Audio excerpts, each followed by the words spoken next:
We are back again for the month of July. We are still celebrating summer reading. So I am back here with Suzanne, and we are talking about some more kids books and young adult books that have Indiana author interest. So we are just going to go ahead and get started. We have a couple authors for you that we want to talk about. First, we'll introduce the IYRC. I said it right this time. You did, yeah. Hi, everybody. I'm Suzanne, and I'm the Indiana Young Readers Center librarian. So the Indiana Young Readers Center is an area in the Indiana State Library, and we house a collection of books by Indiana authors and illustrators for children and young adults. We actually have ages 0 to 18 represented in our collection. Indiana authors and illustrators are defined as having been born in Indiana, having lived in Indiana for a significant period of time, or are currently living in Indiana. And it's so hard when you go to decide who's an Indiana author and who's not. I like the over 4 years rule, because that means they didn't just go to school here, they actually lived here. But we also actually have books that are just set in Indiana that maybe aren't by an Indiana author, but we collect those too. So we opened in October of 2016 as part of the bicentennial of the state of Indiana. Cool. Yeah. And we're a place for kids to learn more about Indiana and explore the literary works of Indiana authors and illustrators. So we, invite you to come down. Yeah, it's so great. And it's such a cool room. It's really fun. It's a really nice space. It's really beautiful. We have lots of wood paneling and everything, which is really great. Very classic library. Very fun. I'm going to just talk a little bit about our summer reading program. It's still going on. You still have a chance to sign up as long as you sign up before August 4th. And read something between then and the end. You can get some prizes. This year, our theme is all together now about kindness and friendship and unity, all of that fun stuff. And when you sign up, you get sent some packets that have coloring pages, some crafts, some activities. And then at the end, you will get some prizes. As long as you're a part of the Talking Book Library, if you're a patron of ours and get talking books or large print or braille, you can sign up for the service. And at the bottom is my phone number and my email as well if you want to sign up. It's a great theme. I like it. Yeah. I'm very happy. All right, now I'm going to introduce Suzanne. Since we're both talking at you, I feel like we should probably, say who we are. So Suzanne Walker, she first received her Master's of Library Science from Indiana University.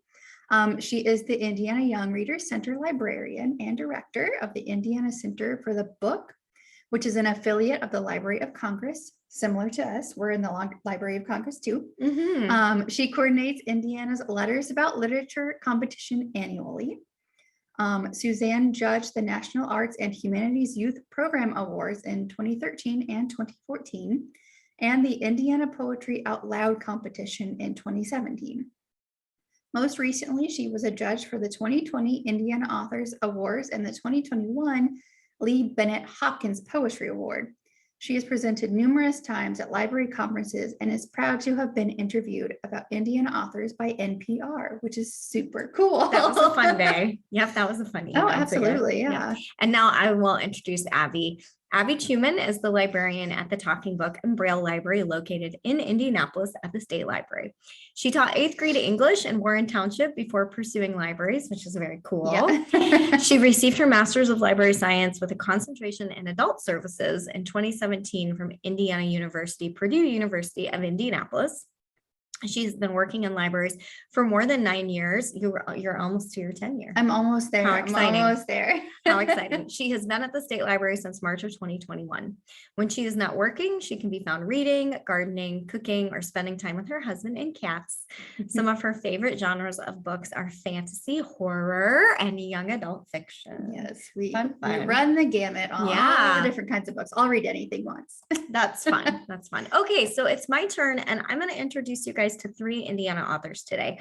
You can see their pictures there on the screen. We have Crystal Allen and Kimberly Brubaker Bradley and Rob Harrell. And I'm also excited because I've actually spoken with all 3 of these authors. Oh, that's which really is pretty cool. With my, I haven't talked to any of mine. Yeah, so I don't know. We might be able to link to the Sammy interviews with these in the notes or something. That would be we can fun. do that. Okay, and then So Crystal Allen is actually, she currently lives in Texas. I'll just read a little bit of her bio here. So she's lived all over the place. She was born in a military hospital in Germany. She's the youngest of 5 kiddos. She spent lots of her young years in New Albany, Indiana, down south, where she lived right there on the Ohio River. She says she was a corn shucking and multiplication queen of her 3rd grade class, which I think is very fun. And she, you can read a few more of her fun little stories there, but now she actually is married, has 2 sons, and lives in Texas. So one of the books that we're going to talk about actually takes place in Texas and one takes place in Indiana. So I'll go ahead and move on to tell you about these 2 books. So the first is The Magnificent Maya Tibbs, and this is actually a whole series of books.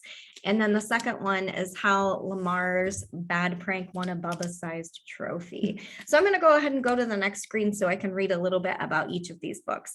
Now, again, The Magnificent Maya Tibbs, this is a series. And this specific one, I believe this is the first one in the series. It's called Spirit. Yeah, okay. It's called Spirit Week Showdown. So 9-year-old Maya Tibbs, and you can see her there on the cover. I know that it's on the previous slide, but she's super cute.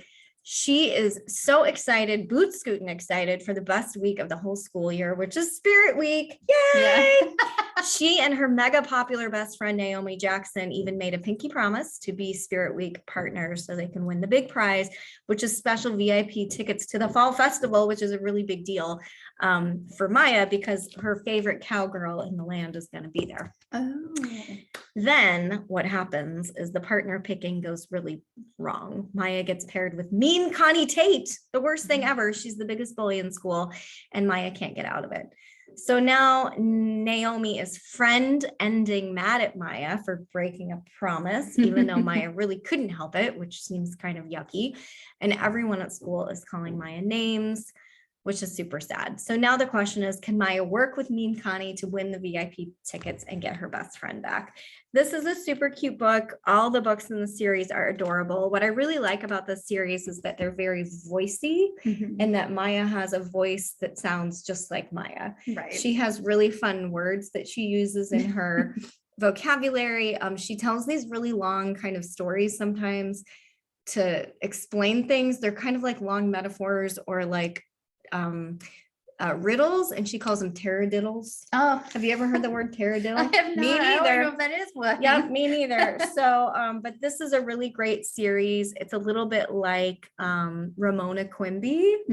Okay. It's got that kind of feel to it. So it's for those kinds of readers. And then the second book by Crystal Allen that I wanted to share with you guys today is this one. And I think this was one of her earlier books. How Lamar's Bad Prank Won a Bubba-Sized Trophy. And the coolest thing about this book, I think, is that it's about bowling. Yeah, I was gonna say that is, it sounds like such a cool book. And this is definitely a YA book. This is for teens. There's definitely a lot about like guys and girls and wanting to date and finding a boyfriend / girlfriend.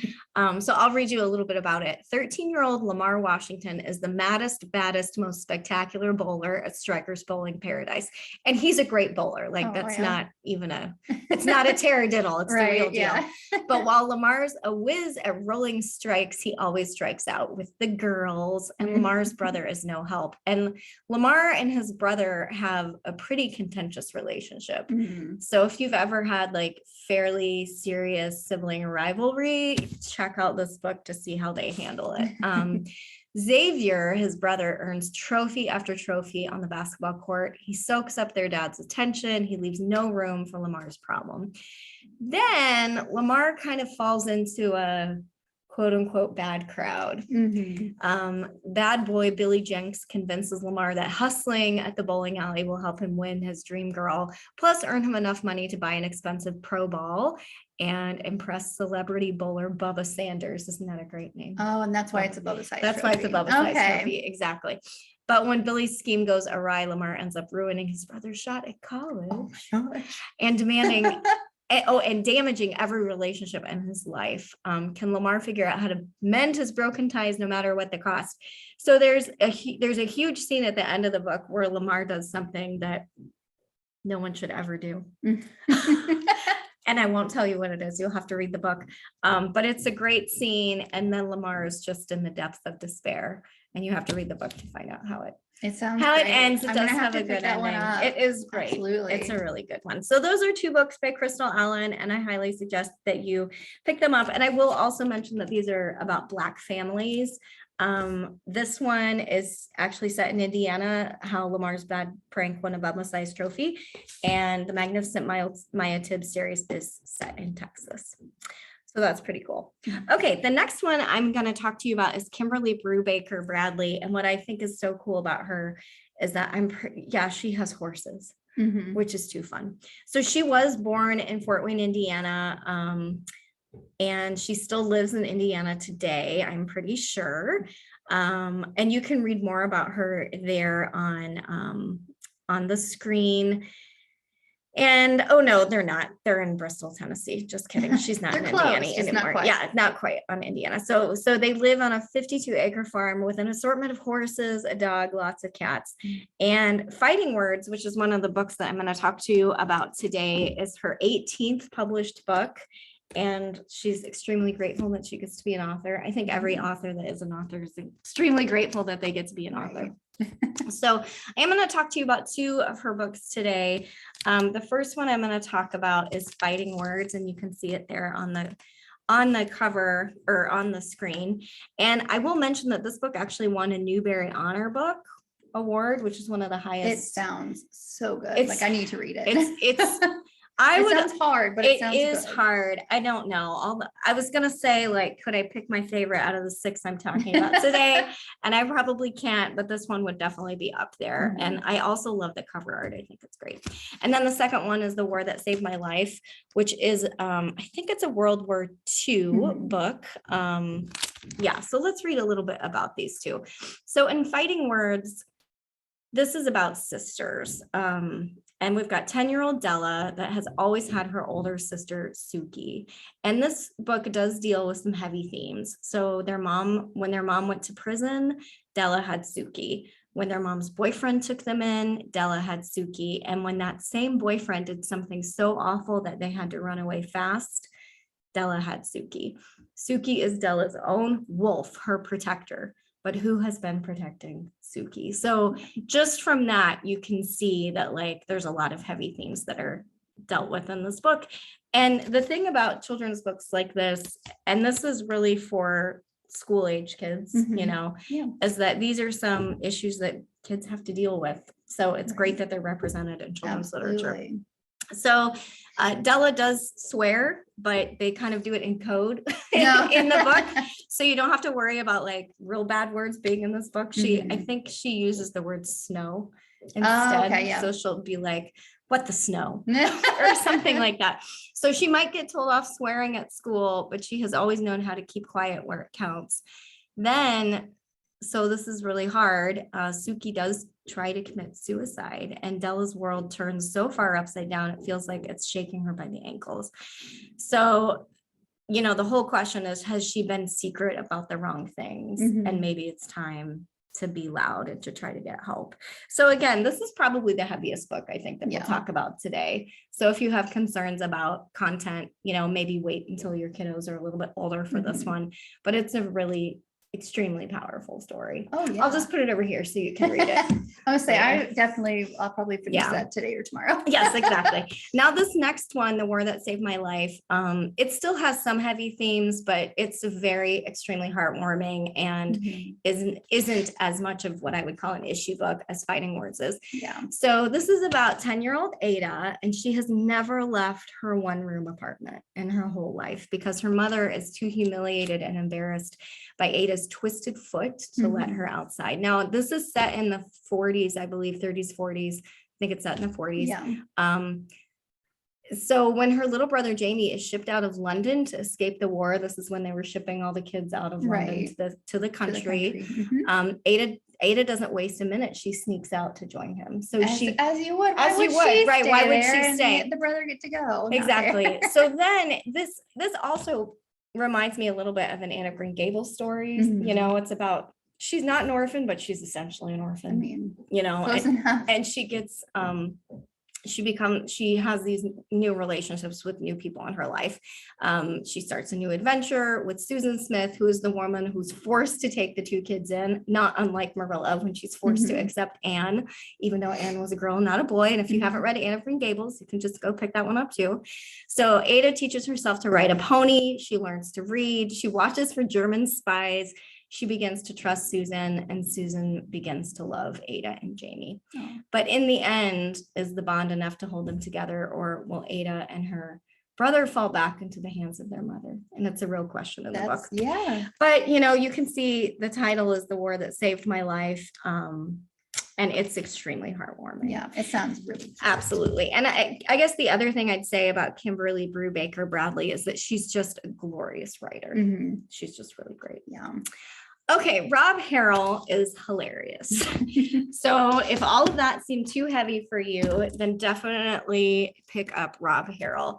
So he is a comic strip guy originally. So he wrote and drew a syndicated comic strip called Big Top through 2007 and currently creates a comic strip called Adam at Home.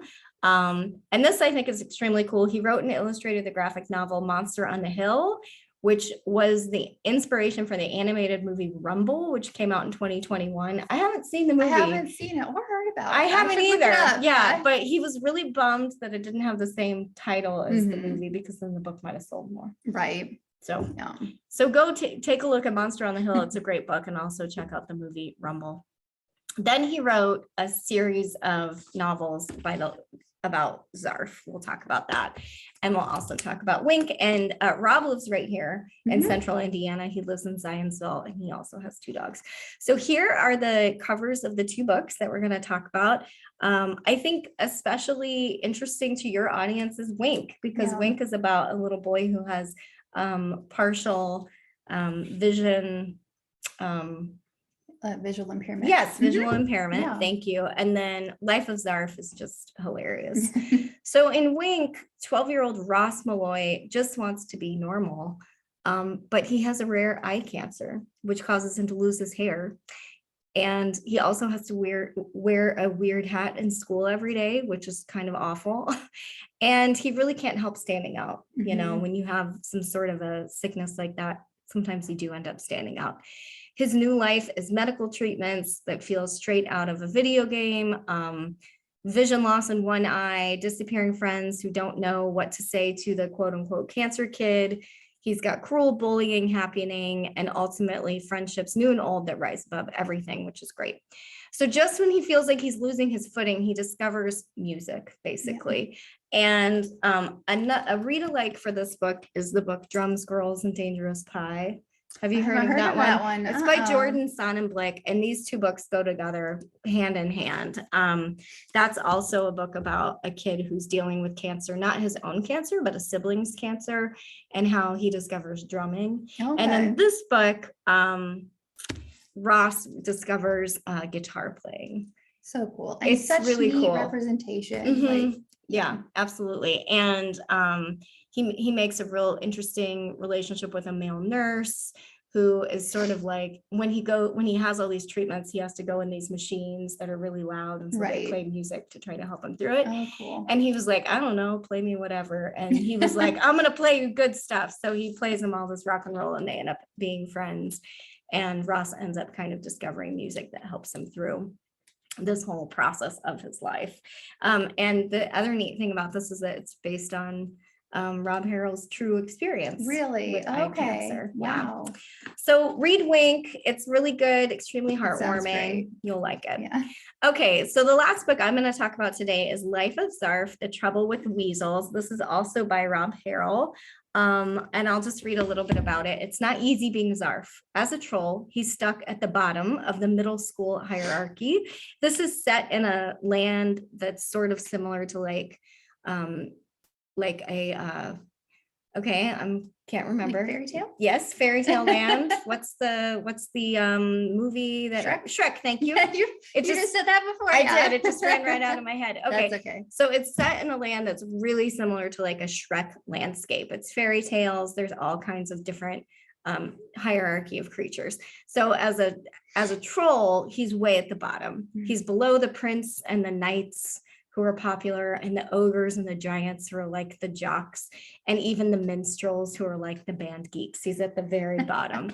And trolls aren't really known for their brain power or for being cool, but it does get worse when the king disappears and Zarf's arch enemy, the prince, is on the throne. He starts really doing these terrible policies against trolls, which is terrible. And it's up to Zarf and his two sidekicks, which is a neurotic mutton obsessed pig and the not so funny son of a court jester. They have to find the missing king on their way to middle school heroism. And, you know, as it says here, the heroism part might be wishful thinking. But again, this is a really funny book. And it is, if you liked the Shrek movies, I would highly suggest that you pick this one up. For humor, you really can't beat Rob Harrell. He's kind of the best. He's really good. So that was 6 books by Indiana authors who write for kids, and and I'm going to turn it over to Abby for a few more. And then I'm going to do 6 more books. Yay! Not necessarily for older kids, but some of them have older themes. So maybe a little bit more YA, sort of, not quite. I have Meg Cabot, John Green, which I'm sure almost everybody probably knows at this point, but maybe not.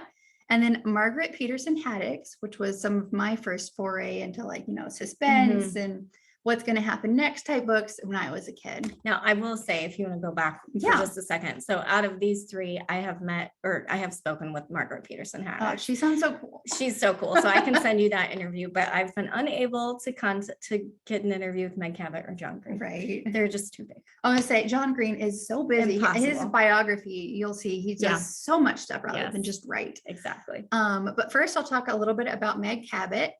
She was born in 1967 and she grew up in Bloomington, Indiana, which I lived for a short while, which was very fun. After 6 years as an undergrad in Indiana at Indiana University, so 6 years is a little longer than normal, but that's okay. She moved to New York City. She tried to be an illustrator, which she was awful at, and she decided, never mind, I'm going to maybe try my hobby, which is writing novels. And she worked various jobs to pay her rent. And then she moved probably away from New York because New York is expensive. She's the author of nearly 50 books now for both adults and teens. And she's most notably the author of the Princess Diaries series, which we will talk about, which is also a movie, several movies. I just watched them not long ago because, you know, they're a comfort movie. Absolutely. They make you feel good. Yeah. So the 2 I'm going to be talking about is Size 12 is Not Fat and The Princess Diaries, which is, of course, a major motion picture. Size 12 is Not Fat is kind of a fun one. It was a little less expected of her. I didn't know she was going to write, you know, kind of a murder mystery type thing. Oh, cool. Yeah. So it's about a girl named Heather. She used to be a pop idol, you know, and she was like the tiny size 2, and she had a boyfriend or a courting contract. She lost all of that and her life savings, and she gained some weight, which happens, you know, and now she's perfectly happy with her size 12 shape, which is an average for the American woman. And she has a new job as an assistant dorm director at one of New York's colleges. That sounds similar to what Meg Cabot did. Literally, like, which is what she did. She was an assistant dorm director, and then a dead body shows up. Oh my gosh. And no one listens to Heather. They, you know, they just kind of write her off, like, oh, whatever, you know. And she decides to kind of take on a new career as being a spunky girl detective. Yes. So it comes with some liabilities, maybe some little scarier situations, you know, that she is chasing down a murderer. But, you know, she does her best to try and figure it out, which I will leave you to read it and see if she figures out who the killer is. What I love about Meg Cabot is she's always picking women who have amazing like jobs, like being a princess or being a pop star.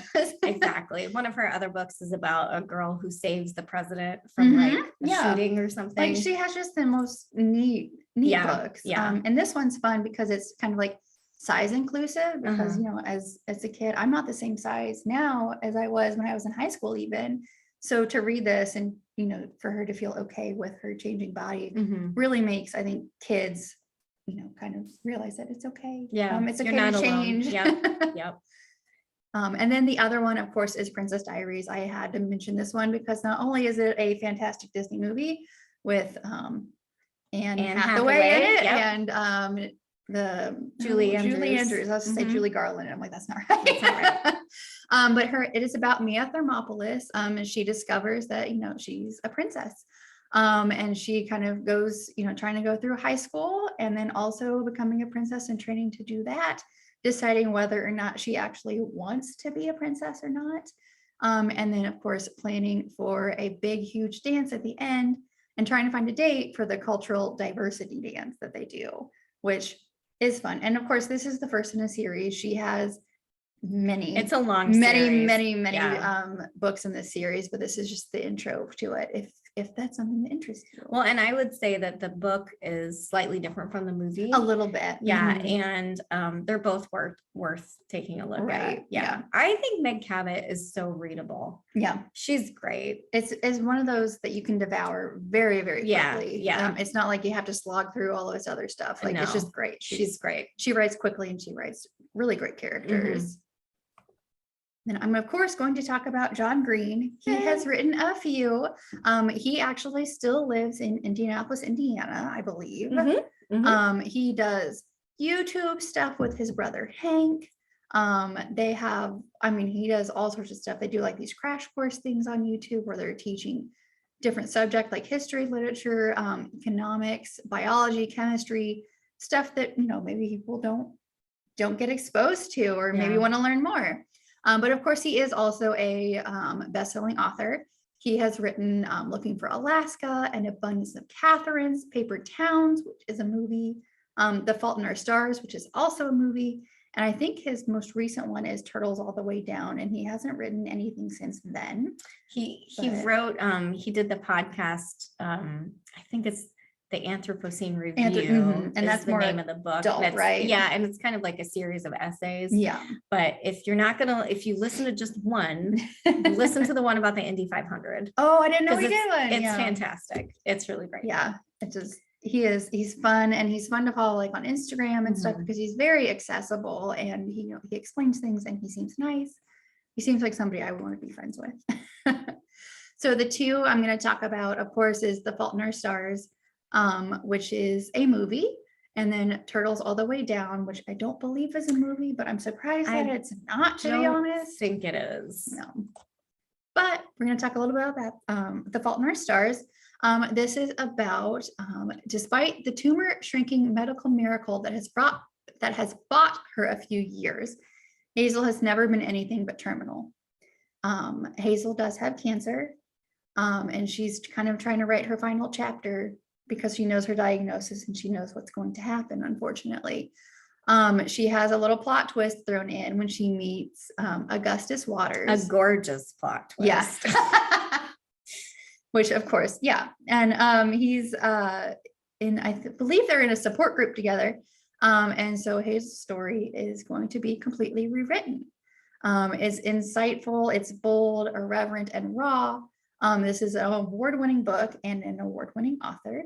It's one of his most ambitious and heartbreaking work yet. And I can attest that, yes, it is sad, but it's so good. It's about, a person being able to rewrite their story and still being able to find love and friendship, even with, a cancer diagnosis. It was good. It's essentially like a love story, I think. Pretty much, yeah. Yeah. It's a very, sweet romance story, really. And is this the one, is there an author that they get interested in this book? Yes. Yes, I think so. And they He's go on German. a trip. Yeah, Mhm. yeah. We won't tell you anymore. Yeah, it's good. But it's also set in Indianapolis. Yes, it is. Yeah, Which they is go kind to of like cool. the Museum of Art Mhm. and stuff like It's that, which is 100 mentioned, acres. Yeah, Mhm. which is kind of cool. which is neat. Turtles All the Way Down. I will admit I have not read this whole one yet. I started it and then I put it down and I forgot to pick it back up. But it was good from what I read. I've read it, but it's been a long time. Yeah, it's one of those. It doesn't stick out quite as much as Fault in Our Stars because of Mhm. it being heartbreaking, Mhm. but it's still good.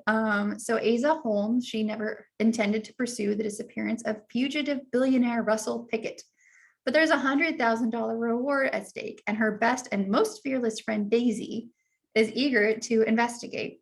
So together they navigate the short distance and broad divides that separate them from the Pickett's son, Davis, who they try to, I think, befriend and yeah. kind of figure out where Because it's he kind of a is. mystery, sort of. It is, which is a little different for him, for Green.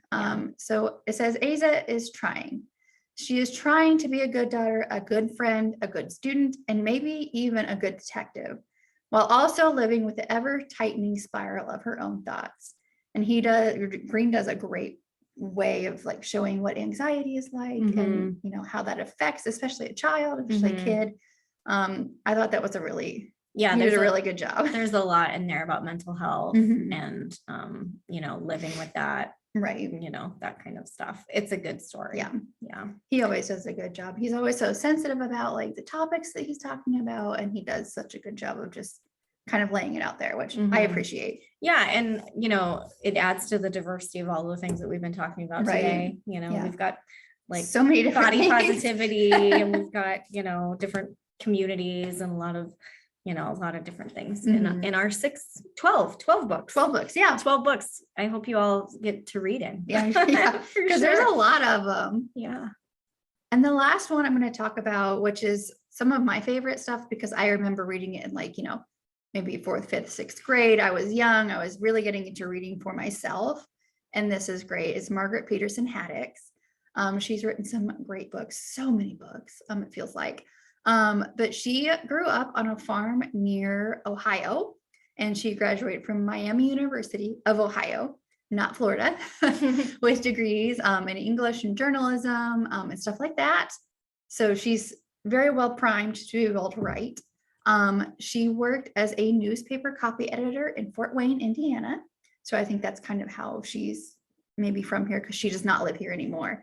But she did work in Fort Wayne. She was a newspaper reporter in Indianapolis. And she was a freelance writer and different stuff like that in Danville, Illinois. And now they live in Columbus, Ohio with their 2 children and her husband. But these 2 that I'm going to talk about is Among the Hidden and Running Out of Time, which I had forgot that I had read Among the Hidden. And I was like, I remember this book. It's great. And of course, Running Out of Time, which actually she is publishing a sequel to very soon, which is crazy because this was written so long ago. Yeah. And I forget the title of it. It's like something about future. Yes, it's set in the future. Like real future. Like, like flying cars and stuff. All that kind of stuff. But I'm gonna have to pick it up because I loved the first one. All right, so I'm gonna just talk about both of them. What I think is interesting about this is that she has characters that are both male and female, which are the main ones, which I think is interesting because sometimes they just pick one or the other, but she can write both, which is really cool. So this one is fun. Among the Hidden, Luke has never been to school. He's never had a birthday party or gone to a friend's house for an overnight. In fact, Luke has never had a friend. He is one of the shadow children, a 3rd child forbidden by the population police. He's lived his entire life in hiding. So he's no longer to even go outside anymore after they move. They don't want them to see that they have a 3rd child. Then one day he sees a girl in the window of a house where he knows 2 children already live, and she must be a 3rd. So he meets another shadow child like himself, kind of befriends her. And his new friend Jen is willing to risk everything to come out of the shadows. And Luke has a decision to make of like, do we fight these population police and say, hey, we deserve to exist too, or do we stay hidden and stay as safe as we can? Which is interesting that he does have quite a moral dilemma, moral choice to make, which is fun to read in a children's book because kids have to decide stuff like that all the time. Yeah. Margaret Peterson Haddock's is so great about she can write a big variety of genres. Oh yeah. This one feels a little bit like science fiction-y or like futuristic to me. She always has these really interesting like situations that kids are in. Yeah. Like in this one, the situation is that, 3rd children or even more than that are illegal. Which is such an interesting concept. Yeah. Like all of her books are so interesting. And of course, that brings us to Running Out of Time, which is actually based in Indiana. I think it's a fictional town, but it is still in Indiana. And it's about a girl named Jessie. And I think it sounds kind of like historical fiction. So diphtheria strikes her village and the children of her town, and they start to die. So Jessie's mom sends her on a dangerous mission to bring back help. But beyond the walls of Clifton, Jessie discovers a world even more alien and threatening than she could ever have imagined, and soon she finds her own life in jeopardy. Can she get help before the children of Clifton and Jessie herself run out of time? And I don't want to give it away because it's a big plot twist. Yeah, I was just gonna say there's a really big crazy twist. So yeah, it definitely feels like, it's in the olden times. It's where they're in this little town and poor kids start dying because diphtheria is not something that we have to deal with anymore. Yeah. I mean, my great grandma had diphtheria, but she lived to be like 90. So yeah, so she back was born in the day, in the Great Depression. Right. So that's not something that we deal with. I'm sad you don't want to give away the twist. I know. I do really bad, but I don't want to ruin the book for you. It's a really great book. You must read it. There's a great twist in it. Yes, and it's action packed. It's very much an action like adventure book, to where she's kind of running for her life at some points, and she's kind of scared and trying to find a cure for these poor kids that are sick. And then of course, with coming to grips with the new reality that she realizes it's so good. It's so good. I definitely, if you pick any of the books, I mean, I like all of the books I've talked about, but Running Out of Time is one of my all-time favorites, especially with the sequel coming out soon, which I'm sure will be just as wild. Yeah, so this one's set in the past, the other one's set to the future. So it's pretty great. Very exciting. Very fun. I think these are all of my slides. So let me just go back so there's something on the screen. I don't really have anything else to add. Suzanne, do you have anything else I would to just add? say, these were 12 awesome books, and I hope that you guys found a couple that, work for you. Obviously, like not all 12 is going to work for everybody, but if you can find a couple that work for you, that's great. Yeah. That's awesome. Yeah. I agree with what Suzanne said. I mean, no, not every book is for everybody, but books are like medicine. They're just, each person can find something different on the shelf, and something else they need. So pick these up if you feel like it. I am certain that most, if not all, of these are also on the Talking Books, so you can download them there as well. And then if you have any questions, you can always email me or call me. And then if you have a question for Suzanne, I can forward it on over and let her know. And if you need help picking books, that's what we're here for. Yep. So sounds good. Thanks for letting me come in and talk about books with you today. Yeah, I love it. I love having the book talks. They're so great, especially with people. It's not nice. so lonely. Exactly. All right. So that will conclude today's book talk. We will hopefully put some links about different interviews and stuff we've done. And the list of the books will be up there in the PowerPoint. If you want to pause any of it anytime and write down the titles, absolutely go ahead and do that. And I will see everybody in September. Thanks. Bye.